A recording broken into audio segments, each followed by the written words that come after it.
Hello, heathens. I'm Megan Angus, and this is Spinning the Wheel podcast. In this weekly audio ritual, we explore the 8 seasons of the witch's wheel of the year, and we discover how it is so much more than 8 Sabbats. We weirding witches time travel through holy days, festivals, and celestial events connecting our celebrations and magic to the past, present, and future. Our cackling fills the night as we take our turn gathering the wool, wielding the distaff, and spinning the wheel.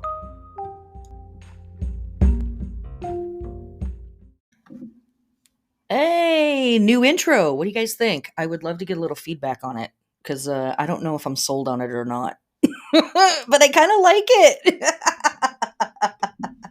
All right. Let's get into it because, there's a lot to get into, as usual. We are looking at Beltane season, waxing moon in Leo, lunar week 14 here on this week's episode.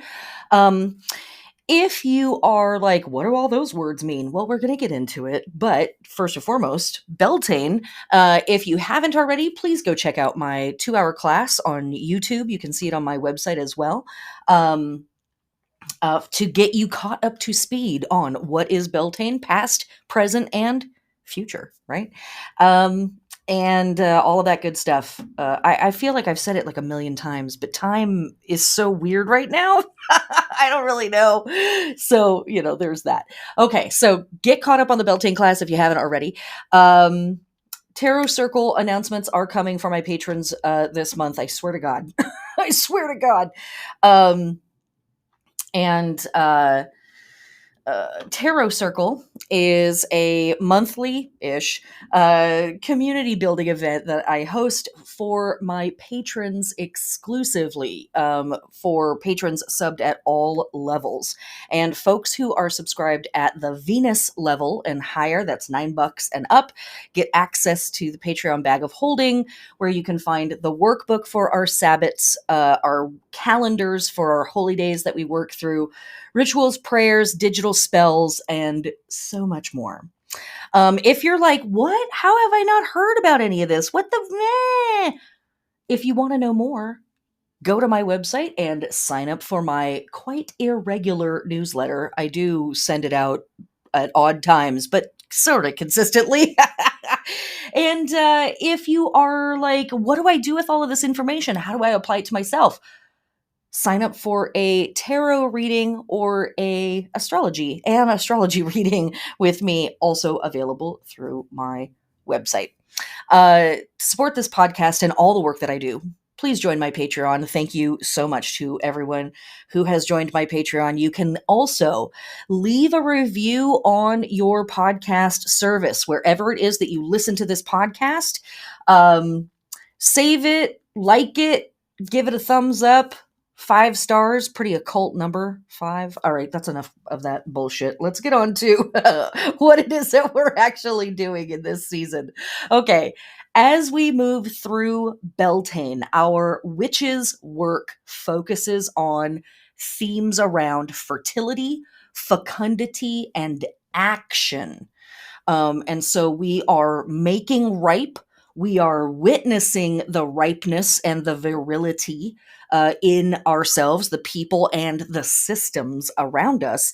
And we are taking action with that energy. We're doing something with it. We're doing something with ourselves. We're doing something with other people, or we're doing something with the environment around us. And when we look at the global themes of the various holy days and festivals that are celebrated at this time of year, past, present, around the world, we see these themes reflected. We see surging power, fertility, and exchanging energy with opposing systems. So a big, heavy emphasis on the ideas of sex and death, life and death, all of that good stuff. It is a wild-ass time to be alive on Earth right now. as we have been for several weeks, we are sending peace, love, and power to all of the people of the world fleeing or resisting their warring governments. And I am also this week sending peace, love, and power to all of the humans on Earth that are uterus bearers. Once again, they're coming for us, people. What the fuck? In fact, I'm technically not part of your tribe anymore because I had a hysterectomy. But these things still apply. Because at the root of it, as we talked about a lot in last week's episode, body autonomy is the name of the game with a lot of these folks. They do not want you to know that you have the right to establish your reality and function successfully within it. They do not know and refuse to believe that you absolutely have the fundamental right to autonomously control and dictate and determine what happens with your body and how you express your inner reality and yourself. And so all of these things are attacks on our autonomy, whether it is attacking trans people, whether it is attacking people who want to get abortions, whether it is attacking people who just want to fucking live. They're coming for us right now. And why? Why is it that they're coming for us? Because they're on the fucking back heel. I know it doesn't feel like that right now. I know it feels like we're getting crushed.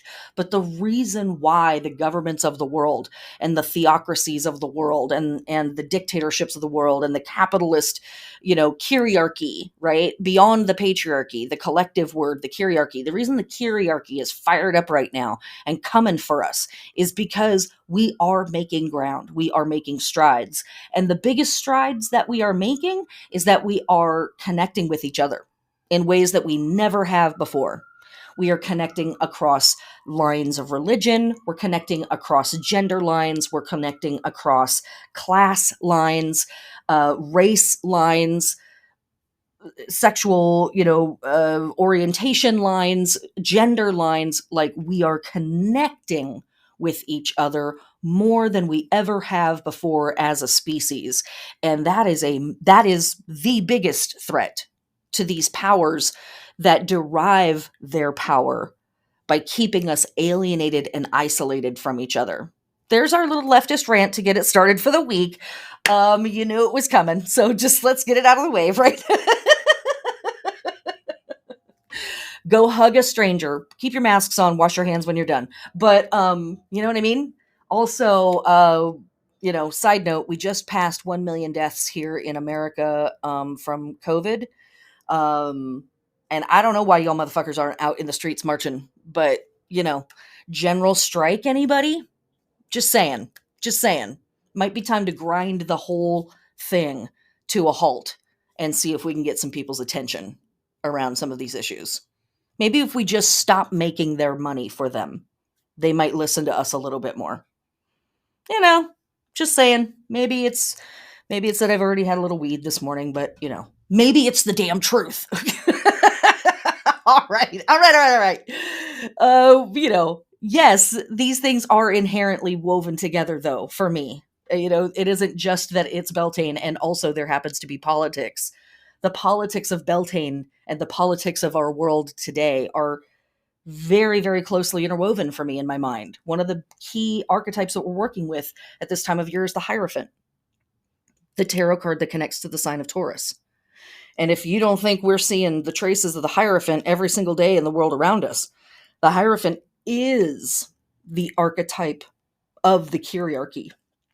It is the god king, the dictator, the unquestionable patra, father figure leader of these systems that speaks on behalf of God and destiny.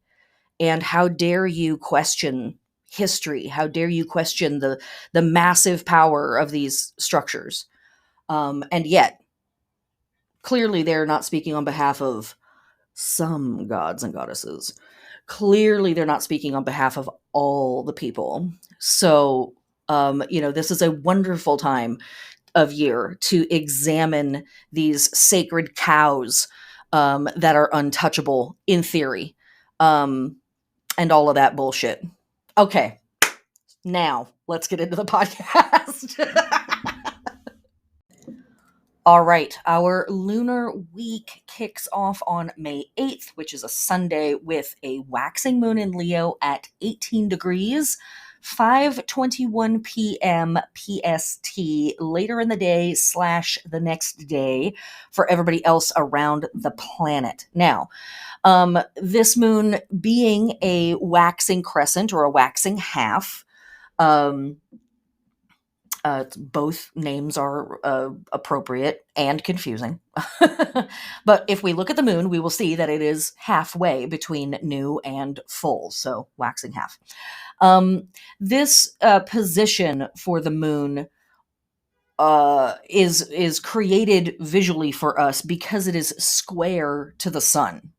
So inherent in the waxing half and the waning half moon is a square, right? So there's a little bit of friction here. There's a little bit of tension here. When we have reached the waxing half stage of the moon, there's kind of a decision that we need to make in our process of sort of a put up or shut up moment. Like, we were a seed, that was the new moon, and we had a little sprout moment. We were kind of like, boy, kind of poked out from the dirt. That's our waxing crescent.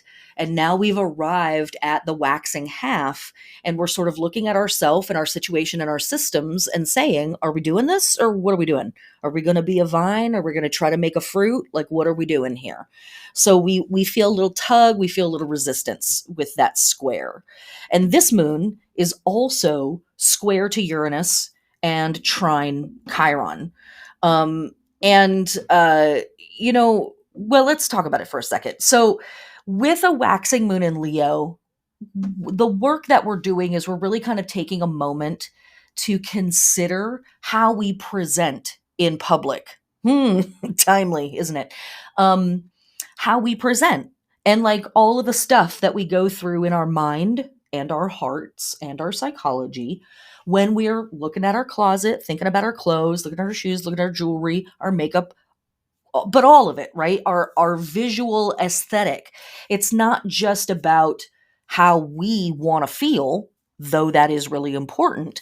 But with the waxing moon, the part of the conversation that's kind of getting the spotlight put on it is, how are we trying to make other people feel when we dress a certain way? And this is important stuff, right? We're going out into the world, especially as we come into the hot part of the year. And, as people continue to act like COVID is completely gone, we are going to be doing more stuff. We're going to be hanging out with more people, coming back to society and socializing. And this is a question that is going to come up for us, consciously or unconsciously. What am I trying to convey to people by the way that I look, the way I stand, the way I smell, the way I dress, the way that I present? What is that? And so, just from a super mundane level, have that moment with yourself. But what I think is really potent here in working with this moon, especially with the square to Uranus, is try something new, try something radical with your style. Try something that you've been thinking, oh, I can't pull that off, or I shouldn't pull that off, or I don't know where I would possibly wear this. Wear it to the store, wear it to the park.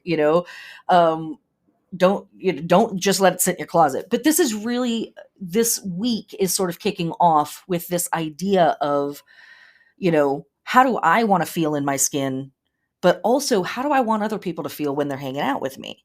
And if you're thinking to yourself like, oh, I don't engage in this, or, this kind of work really isn't for me, everyone does this. The way that you would dress to go to bed is different from the way that you would dress if you wanted to get a job, right? If you're going for a job interview versus if you were going on a date. So we all already do these things. We already have these internal dialogues around how we're supposed to look. And this is a week where we question that supposed to part and push into a little bit more authenticity of like, who do I actually want to be in the world? How do I actually want to be seen? Leo is brave, it's big-hearted, and it's magnanimous. And so there also is something here about being brave in your skin and being brave in the way that you present in the world and taking confidence in that and taking heart in it.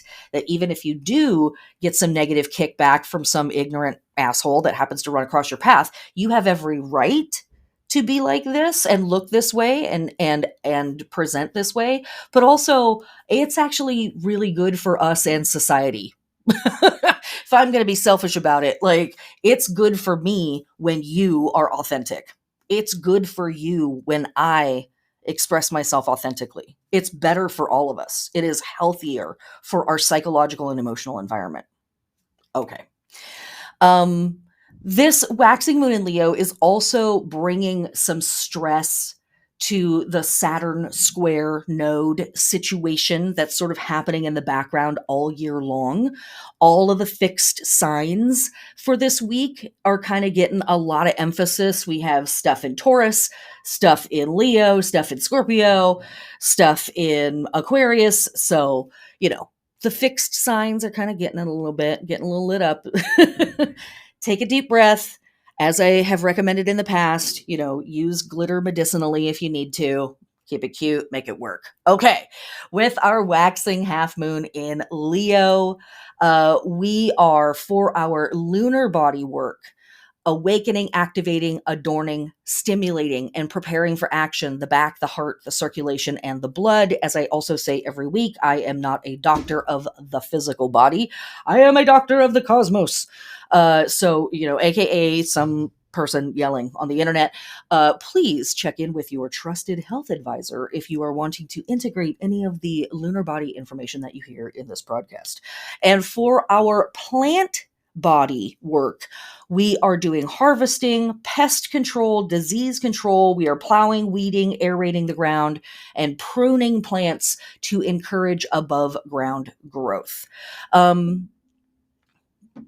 Yep, that's everything I need to say about that. All right. What are our holy days for May 9th? Let's find out. All right. I don't know why I said holy days of May 9th. We're not there yet. We're on the holy days of May 8th. Quickly, we have Mother's Day in the United States. So you're welcome. You've been warned. Or I guess if you're hearing this the day of, you forgot. From our Danish friends and ancestors, we have Stork Day. This is an annual spring holiday where the storks are believed to be delivering spring, happiness, and good luck.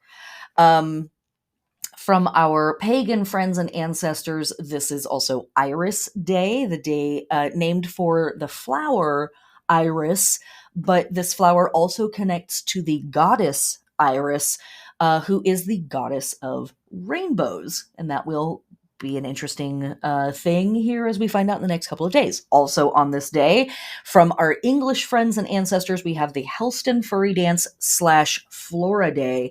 Now, this is one of the oldest British customs still practiced, and I should say pre-Christian or Roman era English customs.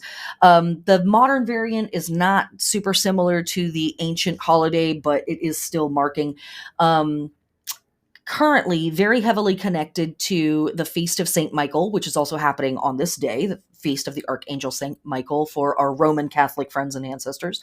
But it is also called Flora Day, yes, connecting back to Floralia, the springtime holiday that is very raunchy from our ancient Roman friends and ancestors. But here's what I think is interesting about this.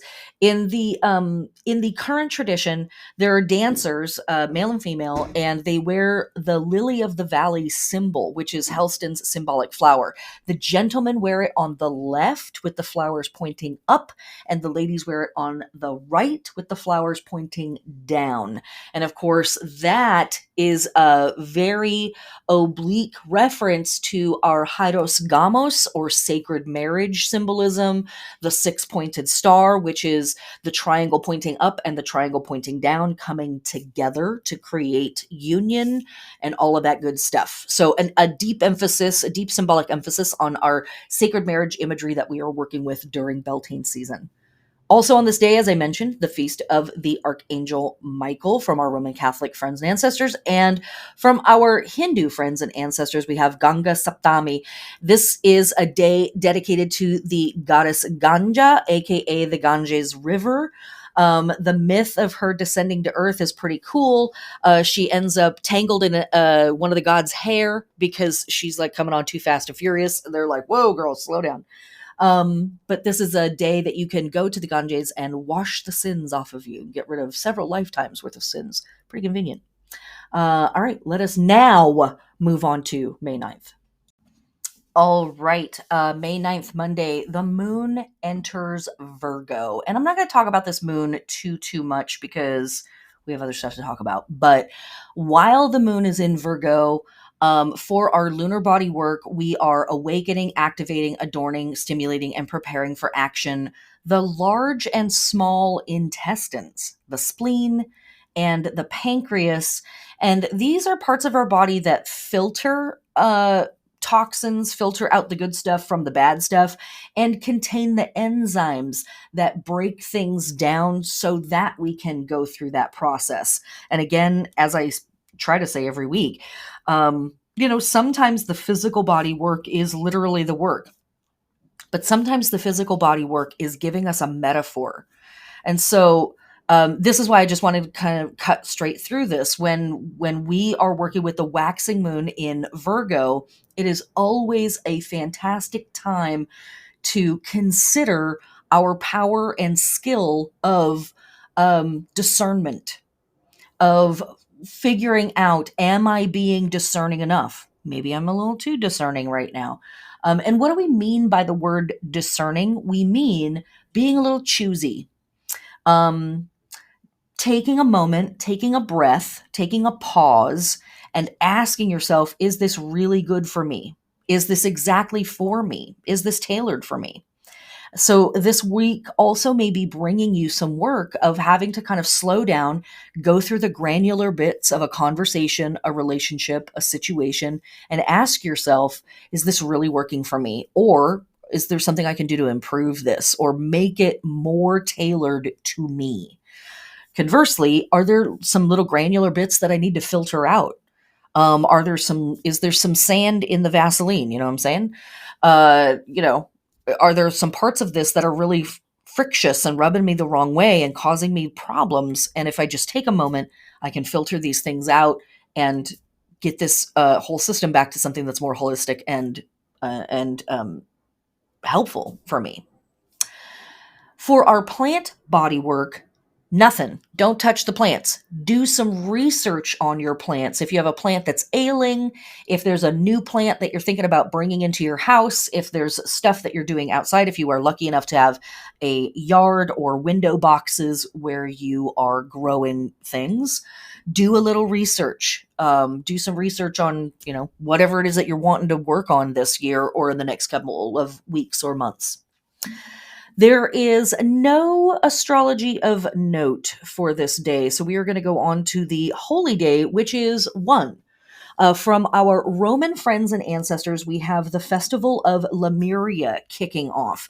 Now, there's 3 Lemurias. We have, I think, all 3 of them this week. And the origin myth of this ancient festival supposedly comes from Remuria, that had been instituted by Romulus to appease the spirit of Remus. But maybe that's true, maybe it isn't. We're not really sure. But this is the beef of it, or the meat of it all. This festival had this custom basically to appease and expel the evil spirits. Now, let me pause here and say this. Lemuria is all about addressing the spirits of the dead. And on the 3 days of Lemuria, you are addressing the dead in various forms. Addressing the dead throughout the year, really big deal for the Romans. They felt that there was a spirit to everything. There was a spirit to the place. to the house, the doorway, the chair, the knife, everything had its spirit, as along with all of the living beings as well had their spirits. And when these things are broken or they die or they're killed, and they ultimately pass on, whether it's the house or Uncle Jim, their spirits ultimately are going to have to be appeased. Continuously as we move into the future. It's this real deep connection to the past. It's this real deep connection to ancestor work, yes. But when it's the Romans, we also know that it's about power. And it's also about sort of like holding tradition over people's heads to kind of keep them frozen in the past. Sounds vaguely familiar, doesn't it? I don't know why. It does sound familiar, though. All right, so let's move on with this. So the custom was walking barefoot and throwing black beans over your shoulder at night. It was the head of the household who was responsible for getting up at midnight and walking around the house with bare feet, throwing out black beans, and repeating the incantation, Haec ego mito, hisredimo mec mioshk, excuse me, Fabis, which means, I send these, with these beans, I redeem me and mine. And they had to do this 9 times around the house. The household would then clash pots together while repeating, ghosts of my fathers and ancestors, be gone. Right? So this wasn't like a welcome in ancestors. This was a get out of here, like go away, the past. Please leave us alone. What's interesting about this is because of this festival, Lemuria being right here in the midst of May, like the whole month, was rendered unlucky for marriages. And it's weird because we have all of this really heavy Beltane symbolism around frolicking and hieroskamos, the sacred marriage, aka sex. But the actual like official legal union stuff, no. And that might seem like those two ideas clash. For me, they make a lot of sense because at Beltane, we're not talking about the legal union of marriage. We're talking about the sexual union of body and soul and moisture and all of that good stuff. We're talking about the magical act of marriage, not the legal act of marriage. And so May was thought unlucky for that. And I love this. This ultimately rendered the proverb mensa mea male nubunt, which means bad girls wed in May. I was like, okay, I may get that tattooed on me. That's actually pretty dope. All right, my bad girls, let's head on to May 10th. Okie dokie, artichoke, May 10th, Tuesday. Our waxing moon is still in Virgo. Leave your fucking plants alone. Okay. So let's just jump right into the astrology of this day because we have 2 interesting little moments here. One, we have Jupiter entering Aries. Okay, this, in my opinion, is fucking great because I don't know about y'all, but it's been way too swampy having like 9 planets in Pisces. I'm over it. I'm also Aries rising with Sagittarius sun, so maybe I'm slightly biased, but it's been too swampy. Emotions and like feeling things, cute, but I'm over it. Let's move on to like just blazing a trail and setting things on fire. Okay. So we have Jupiter entering Aries. Aries is a fire sign. And, with a fire sign Jupiter, we identify strongly with our own opinions, our beliefs, our perceptions, and we might take it really personally if others disagree with them. So let's pause there for just a second and recognize, yay, Jupiter. Oh shit, Aries.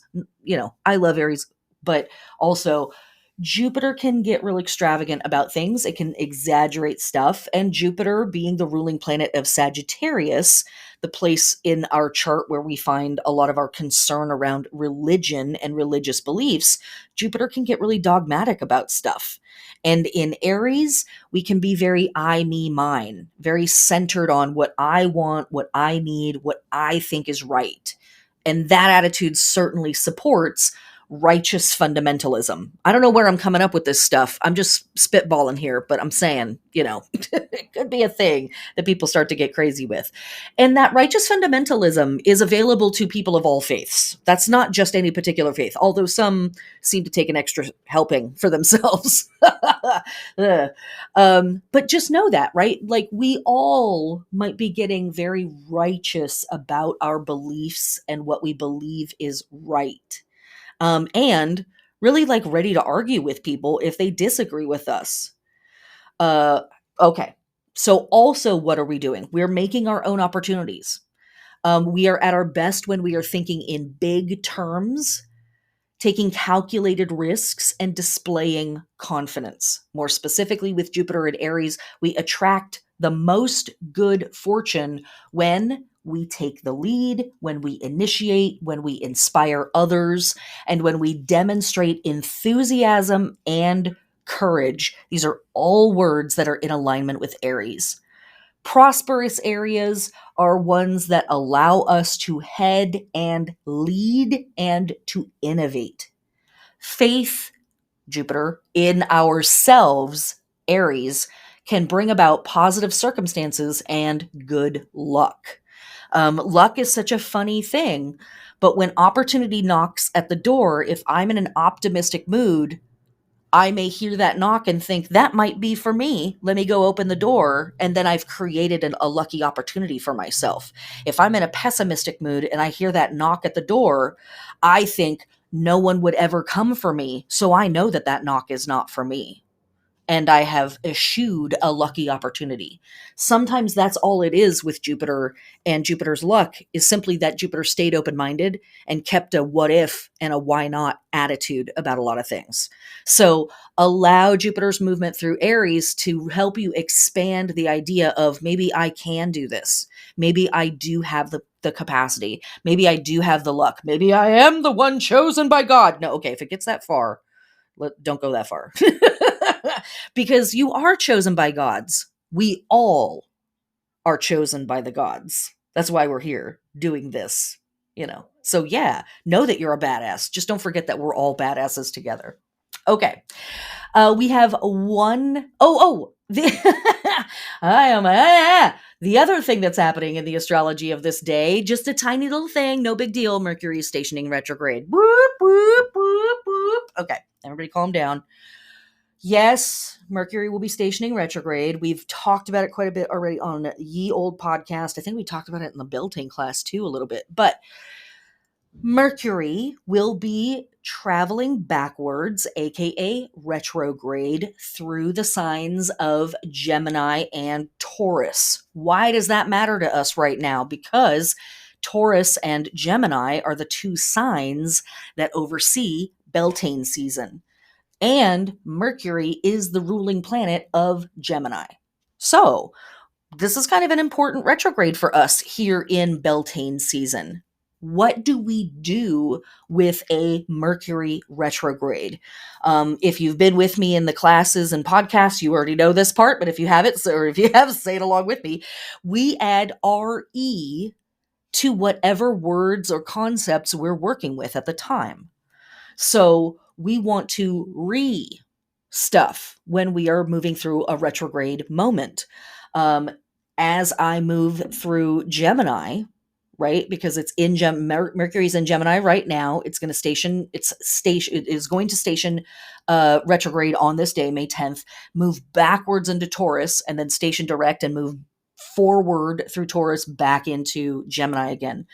So while Mercury is traveling through Gemini in retrograde, what am I doing? I might be reconnecting with people that I had communication with earlier. I might be reviewing communications. I might be renegotiating things. Right? Anything I can put RE in front of. And again, what are we doing in Gemini? We're talking to people, we're exchanging ideas, we're communicating, we're taking in opinions, we're considering things, we're maybe like not, I want to say mutating, but which I guess is kind of right for Gemini. But we might be modifying our stance or our opinion on stuff based on new information, that sort of thing. So all of that, is there a conversation that started that I can continue, that I can pick up again? Um, are there information sources that maybe I need to re-examine their authenticity and figure out if they're actually good for me and healthy for me to be listening to these information sources, that type of stuff. And then when we move back into Taurus, it's coming back to the body, back to the work of embodying our reality in the world, manifesting things here on the physical plane. Because that's the work that we're doing in Beltane. And so we are reconsidering all of those processes. Maybe we're recommitting to a project that we started a couple of months ago and that just kind of let drift off. All of that type of work is very appropriate during Mercury retrograde. And so, really, at the heart of it, Mercury retrograde for us through Gemini and Beltane in Taurus season is giving us a beautiful opportunity to reevaluate, what do I believe? Where do I get my information? And how is that influencing what I'm trying to manifest here in the world? How does that influence how I try to embody my truth? Are there things I need to let go of here? Are there things that I need to reorganize here? Are there things that I need to recommit to here before we move forward with the rest of the wheel? It's a really cool opportunity for us to take a moment in Beltane season and not just plow ahead, literally, right? But pause and be like, is this really what I mean to be doing? Are these the seeds I really mean to be planting? Is this the row that I really should be hoeing right now? Right? Take it all in, friends. Take it all in. That stuff. Really cool opportunity for us to have that review. Mercury is going to station direct June 3rd. So from now to June 3rd, we have this 3-ish week opportunity to review and make sure that we're doing what we are supposed to be doing and that we're not doing what we don't need to be doing. I mean, at the deepest heart of it, especially when it comes to Taurus, who's getting your money and do they deserve it? What are you investing your time, your literal resources into, and do they deserve it? Or does that situation need a review? That stuff. Okay. Now on to our one holy day of this day, which is from our Hindu friends and ancestors, Sita Navami, which is the birth of the goddess Sita. She is the consort of Rama, who is the avatar of the god Vishnu and is regarded as a form of Vishnu's wife, Lakshmi. She is known for her dedication, her self-sacrifice, her courage, and her purity. All right, let's move on to May 11th.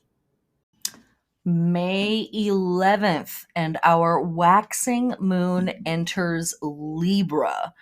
I'm going to talk about that a little bit more on May 12th when the moon is exact.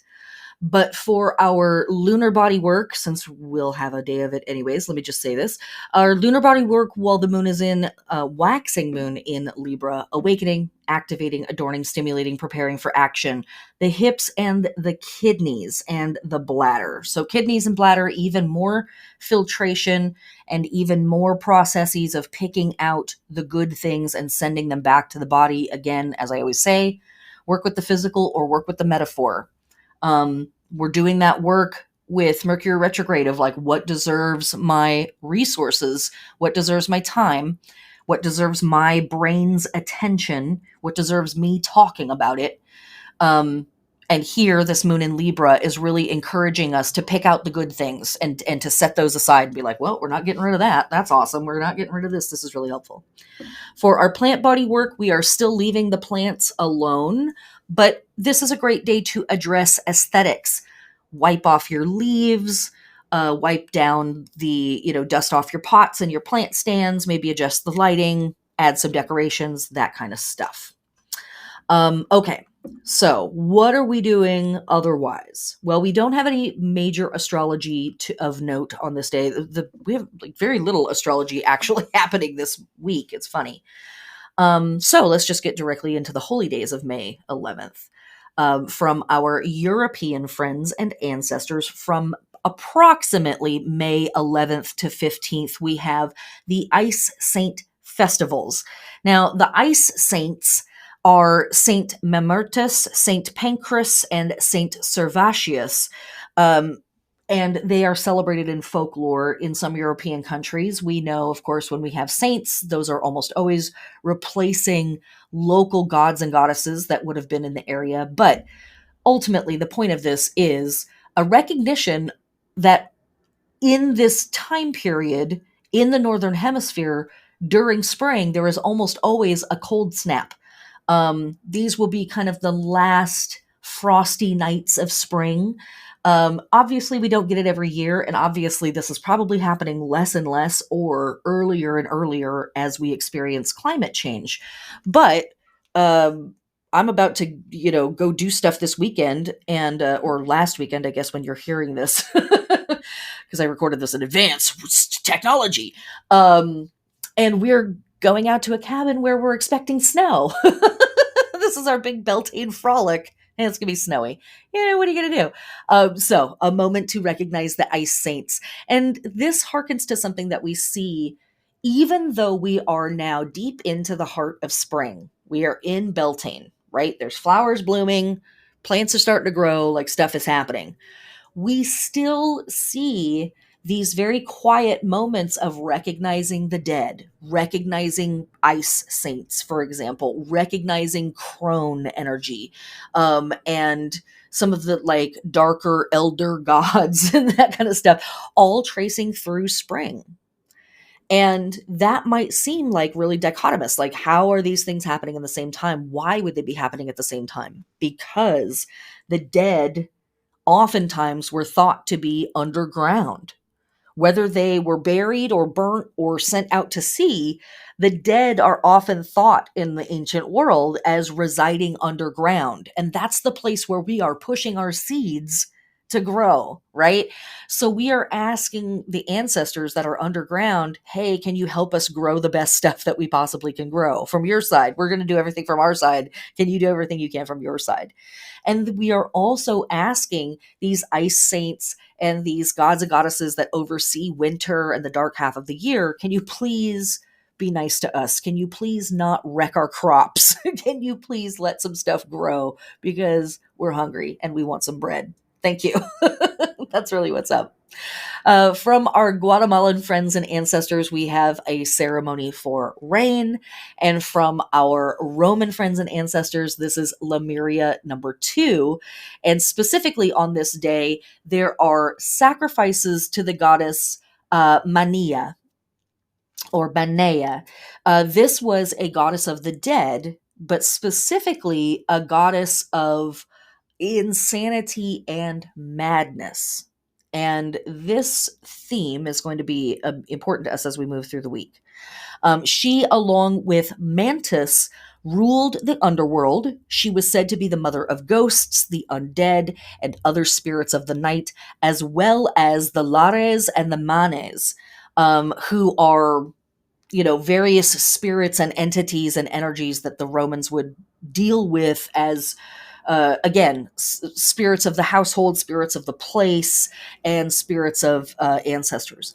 Her name links her to the Manes, specifically Mane Yanita and Manias.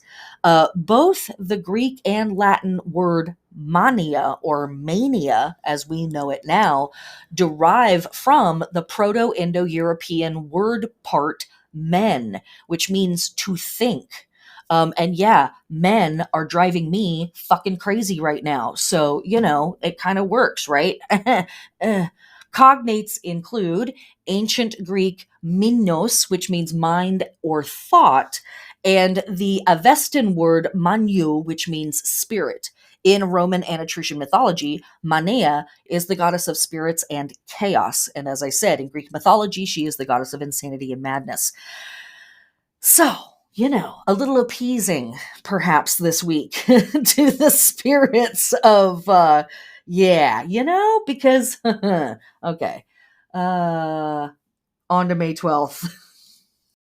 But before that, how about an ad? Okay. Um, if you love this podcast, you can support this work through Patreon. Thank you a bajillion billion times. See, the sirens are going off even as I say it. Thank you so much to my patrons. You guys don't even know. You don't even know. Thank you so much. You can sub for as little as $1 if you just think this podcast is dope and you want to support it. I don't run ads on the podcast, partly because I don't want to, and partly because I won't get paid even if I do. So screw them, man. You can sub, as I said, for as little as $1 or $5, even if you want to just support the podcast. And this is plenty of information. But if you want even more information, extra podcasts, extra videos, extra information about the Wheel of the Year, magical practices, tarot, etc., subbing at the higher levels, you get all kinds of cool free stuff. And at the even higher levels, you get free readings every month with me, to be able to integrate all of this information into your personal life based on what's going on in your natal chart and all of that other good stuff. Join and change your life forever. Or, whatever. Thanks so much for the support. If you can't support financially, I completely understand, because life sucks on Earth right now. It's too expensive for everything.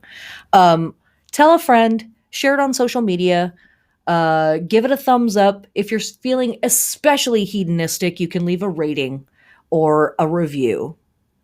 All right, that's the end of the ad. Let's get back to the podcast. May 12th is a Thursday, and that brings us to our gibbous moon in Libra at 12:04 p.m. Pacific Standard Time, later in the day for everybody else around the planet. Now, this moon is all about considering what it is to be part of a relationship, as opposed to alone and unconnected. Just about everybody on the planet is in some kind of a relationship with another human. Right? We have platonic, we have romantic, we have friendly, we have business, we have parental, we've got all kinds of stuff, right? So there's a million trillion different ways to be connected with people. This gibbous moon in Libra is very focused on our romantic partnerships. Libra can discuss all kinds of partnerships, but this particular moon is talking about the romantic ones. And in particular, what the focus is being brought to is the differences or the issues or the stuff around being in a we, W-E, versus being in an I, right? How am I with myself, of myself, for myself, versus how am I with us, for us, about us, to, from us, that stuff. Where do we project things onto our partners? Where are we repressing our less desirable traits to please our partners? So some of that funky stuff might come up. Now, this moon is trine Mercury. Awesome. It makes it much easier to express our emotions. But we can be more influenced by other people and their emotions. And so in that moment of I versus we, yes, I will have an easier time expressing my emotions, but I also might be much more likely to just go along with whatever we decide is going to be best. And in this moment, that might be fantastic. In a long term, maybe we need to look at it a little bit closer. Also, this moon is opposed Venus. Oh no, actually, it's totally fine. Libra is ruled by the planet Venus, and this is just emphasizing and supporting our emotional connections. It's actually quite lovely. The only side note to that, would be to just watch out for overindulgence. Watch out for, like, I'll just buy dinner and make it all smoothed over with my partner. Like, we were having an argument, but I'll just pay for this big thing and it'll be fine. Or, I'll just make this extravagant gesture and it'll all clear it. No, don't do it like that. You know better. Don't do it. But generally speaking, a lovely fucking moon. When we are dealing with a gibbous moon, we have left that square that we started the week with, where there's some friction, there's some tension, and we have now committed to some portion of the process, and we are going to see this thing through. The gibbous moon represents the vine that is ultimately going to start producing the fruit, which we will see at the full moon in the next couple of days. So I really see this as picking up the momentum in the process, whatever it is, right? Again, this is why we're so lucky in this week to have the astrology that we do, because we're getting all of these little moments to kind of double check, triple check, quadruple check. Do I really want this? Is this really right for me? Does this really deserve my investment, my attention, my time, all of that, before I just start going forward? And this, I think, is a really fantastic moon to check in with your romantic partner or partners around what are we investing in each other? What is our we that we're doing here? What is our us? What is that? And I always work with, as I talk about on the podcast a lot, the book Moon Phase Astrology by Raven Caldera. I love it. That's where I get a lot of this information about the various phases of the moon and the astrology that you can work with at that time. Has a lot of information for looking up what phase your natal moon is in your chart and reading about that phase of the moon in particular. So you might be thinking, oh, my moon is in Virgo or my moon is in Cancer, but what phase of the moon is it in? This is a really great book for working with that stuff.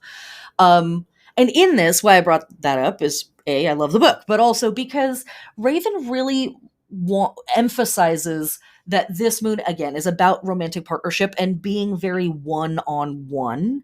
And I'm going to progress that just a little bit because I live in Seattle, where everybody is a freak, and non-monogamy and polyamory are very, very common here. So what I would say is, if you are in romantic relationships with more than one person, the folks that you have the most serious romantic relationships with would be the folks that I would be working with on this Libra moon. If it turns out that that's one person, then that's one person. If that's more than one person, cool, great. But still one-on-one, right? And really thinking about, who do you become and what do you become as you enter into that partnership with that person? What are the agreements there? All of that stuff. Okay. It's important, right? As we're moving through Beltane season and we're thinking about, who are we energetically marrying ourselves to? Contracts be damned, right? Who cares about something getting written on a piece of paper? Who, if you have an energetic contract with somebody, you know what's up. You know if they've made that contract with you or if they haven't, right? So this is a moon to deliciously explore that stuff. If you're alone like me, I don't know, charge up your stuff. You know what I'm saying? Don't blow a fuse, kids. That's all I'm going to say. Don't blow a fuse. Our lunar body work and our plant body work is the same as what I was saying before. So again, hips, kidneys, and bladder, awakening, activating, adorning, and stimulating, and plant body stuff, aesthetics only, leave the plants alone, or you can continue to do your research and all that stuff. We have no astrology of note for this day. As I said, very scant on the astrology, just some spicy moments like the Mercury retrograde and Jupiter entering Aries. And so our only holy day for May 12th is the seed ceremony from our Haudenosaunee friends and ancestors. This is a Native American group here in North America. The seed dance ceremony is an honoring of all plant life. It is done prior to anybody planting. And so I should say, as a side note, May 12th is an approximate day with a lot of Native American holidays. They are celebrated locally based on the availability of all of the folks in the tribe to be able to get together. They are often celebrated on the weekends so that it is the most people will be able to have the most access the weekend that's closest to the traditional date. But again, a lot of these groups do it by moon rising. A lot of these groups do it by fixed star risings. And that's going to be different in different locations, right? If the hill is higher for one group or the valley is lower for another group, those star dates or moon dates can be off or different by a week or more. So we know that this is just happening at some point here near the beginning / middle of May. It wouldn't surprise me at all if this holiday actually aligns with the full moon. I'll just say that. The peach stone game is played, and seeds are used to bet. Beans are used as counters, and so here we see across the planet and several thousand years later, or differently, beans being a really key element of this festival for these folks. Greeks and Native Americans doing the same thing. Check it out. After the game is over, the Great Feather Dance is done to commemorate the purpose of the ceremony, and then the bean dance is done. And that is all the information that I have about that. But I believe that there is some really cool video on YouTube put out by Haudenosaunee Native Americans about this celebration if you want to find out more. May 13th is a Friday. Dun, dun, dun. Friday the 13th. We'll get into it. Our waxing moon is still hanging out in Libra. The only astrology of note for this day is that the sun is going to be conjunct the north node and opposing the south node, north node in Taurus, south node in Scorpio. And for me, this is really emphasizing a lot of the astrology that we already talked about in this week around the Mercury retrograde and Beltane symbolism in general. The north node is also really asking us, like, what are we doing with our resources? What are we doing with our manifestation efforts and all of that stuff? We've been talking about the nodes quite a bit. And so the sun coming through here is kind of bringing your sense of self in alignment with that work. This might be a day where that work feels a little bit more personal, or you can relate to it on a more personal level versus on sort of the abstract level of, like, I intellectually understand this, but I don't see how it applies to me. On May 13th, you may suddenly go, oh, I see how this applies to me. I see now where this metaphor works in my life. Okay, let's do the work. Okay.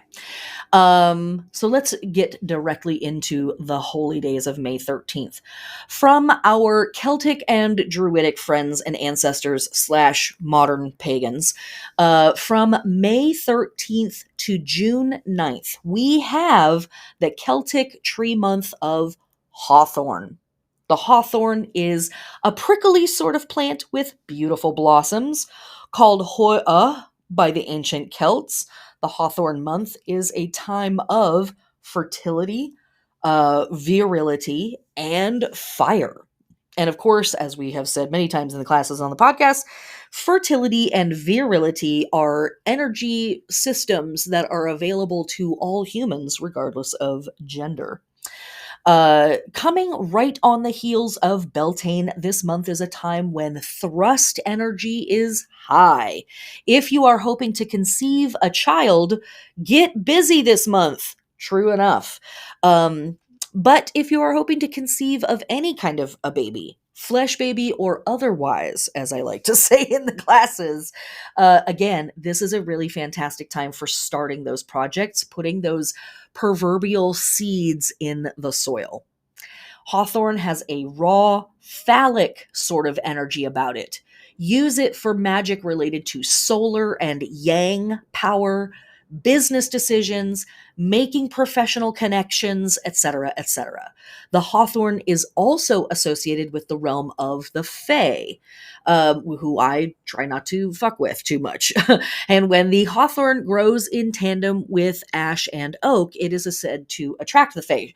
Oak and ash and thorn, of course, being a classic pagan round. And those are some of the 9 sacred woods that are used to create the Beltane fire, etc., etc. Okay. Also on this day, we have Friday the 13th. Oh no! Whoop, whoop, whoop. Okay. We're going to be fine. So, why does Friday the 13th have the funky ass reputation that it has? Well, if you dig back not too far, what you will be told is that this was the day that Jesus died. Really. They have it down. Really. Like, there is all kinds of shit we don't know about the ancient world, but we know the day, the actual day of the week. Sure. That's possible. Fine.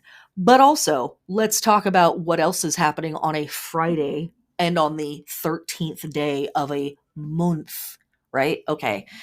For those who've been playing along, we know that Friday equals Freya, equals Venus, equals the goddess, right? Okay. So Friday is a day that is naturally dedicated to the goddess and goddess energy. If no other day of the week is assigned to a goddess, the Friday absolutely is. And we also know that when we are talking about the 13th day of the month, we're talking about the first day of the full moon. So what we're really getting here is a Friday with a full moon, aka a day dedicated to the goddess with a full moon on that day, no matter where you were as a peasant back in the ancient worlds, through the various eras that we kind of are umbrella referencing when we say the ancient world. You would have known that was a day to worship the goddess. And so, yeah, we're going to try to put as much bad bullshit and fake history on top of that as possible, right? So a Friday with a full moon would absolutely have been a goddess-centric day, even if folks couldn't read. Even if they did not know their pagan history, they would know that that was a day dedicated to the goddess. And you bet your goddamn ass that the church was not having that. I'm sure it took them a lot of work to stomp that out. And the best they could do was, Jesus died on that day. So quit celebrating. That was the best they could do. So that's why Friday the 13th is bad for some people. What else is happening on this day? From our modern pagan friends and ancestors and our ancient or not so ancient English friends and ancestors, we have Garland Day for Neptune. This is a practice that we see started and then stopped and then started and stopped over the centuries, where sea folk would go out to the ocean and get in their boats and lay garlands and cookies out on the water as a blessing and a propitiation, a prayer, basically an offering to the god of Neptune, asking for their boats to be blessed, the waterways to be blessed, and their seafaring adventures, whether that was to go out fishing or they were traveling or whatever it was, to also be blessed and protected. This is in league with lots of other river and waterway stuff that we're seeing, right? We see Mother Ganges being worshipped earlier in the week. We had river stuff last week with Yamaya. And all of the auspices is as we get closer and closer to Gemini season, Mercury being one of the great archetypes that is worshipped by sailors and sea folk. And so all of these waterways are sort of being opened up as we begin to approach Gemini season. Also on this day, from our Brazilian friends and ancestors, we have Pretos Velos. This is a sacred holiday in the Umbanda religion. It commemorates the abolition of slavery in Brazil. From our Indonesian friends and ancestors, we have Royal Plowing Day. This is exactly the same as all of our other plowing days that we see starting in Imbolc season, moving through Ostara, and now into Beltane season. This is a royal blessing of the plow, the people, the animals that are incorporated and in charge of going out into the farmland and digging the furrows that the plants are going to go into. From our Catholic friends and ancestors, we have Our Lady of Fatima Day. And from our Irish friends and ancestors, we have Leprechaun Day. Interesting that we have a day dedicated to Iris, the goddess of rainbows, at one end of the week, and we have Leprechaun Day at the other end of the week. Of course, according to Irish folklore, leprechauns have a hidden pot of gold at the end of the rainbow, so there's that.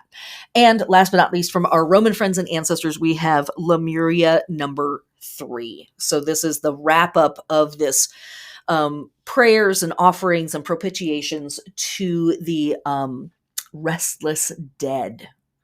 All right, let's head on to May 14th. Alrighty, May 14th, that is a Saturday, and we have arrived at the end of our lunar week. Our waxing moon enters Scorpio. And this is basically our full moon pre-funk.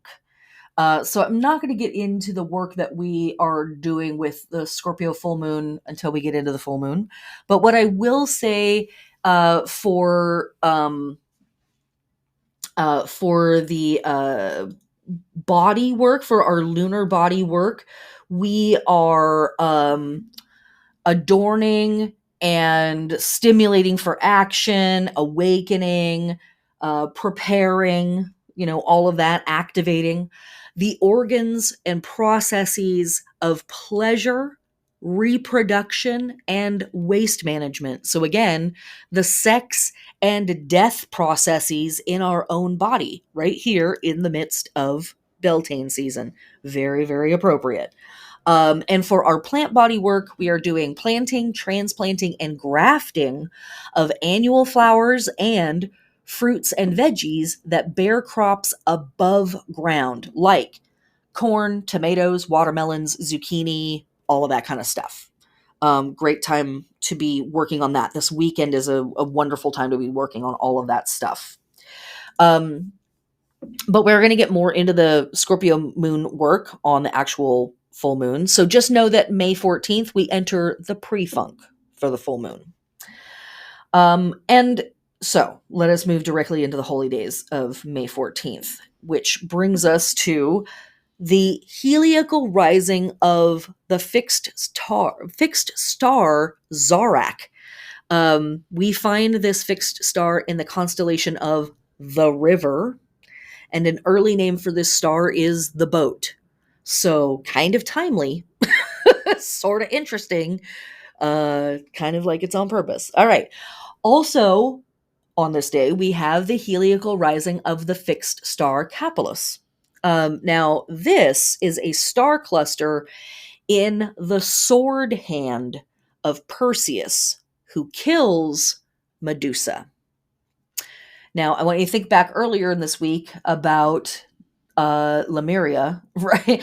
And appeasing the goddess Mania, right? The goddess of insanity and chaos. Gosh, I wonder why, right? I wonder why she's going mad in her mind. I wonder why she is plagued with these thoughts. Could it be that there are some folks acting just a smidge out of pocket, and she's like, I'm gonna kill everybody. I'm gonna turn the whole world to stone if you don't back it up 2 steps. So I think it's very interesting that we have all of this piled up in the same time period. Now, Medusa, such a potent goddess entity, such a potent energy and archetype, born out of abuse and violation. And it's interesting because when we look at the earliest depictions of Medusa, they are androgynous. They're almost more animal-like than they are human. They have tusks. In fact, a lot of the very earliest depictions of Medusa are very similar to other gorgons who are very, very similar to depictions of the goddess Kali. Just leave that there for a moment. But as the eras wore on, as the years passed, Greeks began to depict Medusa more and more and more as a woman, who particularly was a beautiful woman, but very specifically a feminine person, a feminized person, a woman, quote unquote. Why? Why? Well, we know that as the years go by, Greece was becoming more and more patriarchal. They weren't particularly matrilineal to begin with. We would have to go back way before them. The Etruscans, the Mycenaeans, I always say that wrong. But anyways, and even before that, right? If we really want to go back to some matrilineal stuff, we got to go back to Hayuk in the middle of Anatolia. But the Greeks were aping at being a matrilineal society. They were pretending for a while, but they gave it up after a while, and they were like, no, we're patriarchal. And so more and more and more women were shunted into these ridiculous roles. They were shunted into the position of being support for an important man, being weaker than the gods, being the backdrop upon which other adventures would happen. And we see that in the myths as well, like this, with Perseus being sent out to kill Medusa, who's gotten totally out of control because she was totally violated and betrayed. So it's easy to say and to just keep it limited to this idea of like, well, the reason why goddesses were turned into monsters was because patriarchy. And they were so worried about people worshiping male gods that they were trying to turn all the goddesses into bad guys. Sure, but also, a hero needs a monster. And for these societies to even have an opportunity to interpret these men and their deeds as heroes and heroic, the beings that they are acting against have to be depicted as monsters. Does that sound familiar to you? Does that sound like something that's happening in our country right now? If a person goes to get an abortion, they're a baby killer. And a hero has to come and save the day and stop the monster. You get me? So, with this fixed star, maybe just think on what it is to need heroes and need monsters, and what it is to be a being who is living your truth and be turned into a monster so that some fucking basic Chad can be a fucking hero.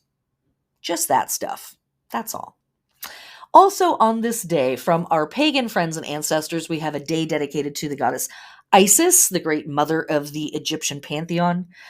From our Roman friends and ancestors, we have the Dies Natalis of the Temple of Mars Invictus. That is Mars who cannot be destroyed. Mars forever valiant, forever successful, and victorious. Mars, of course, now a god of war, but back in the day, a god of agriculture. And also on this day, from our Hindu friends and ancestors, we have Narasimha Jayanti. This is another holiday dedicated to Vishnu and his many, many, many avatars. And last but not least, from our Roman friends and ancestors, we have the procession of the Auriae. Now, this is an interesting thing because at the time that this ritual was documented, or the various eras, because it was documented more than once by the Romans, they didn't even know why they were doing what they were doing. They just knew that they had to do it. So, for these May rites, a procession of pontiffs, Vestal virgins, and praetors made their way around a circuit of 27 stations around the city. Pretty close to how many days of the moon there are, wondering if there's a connection there.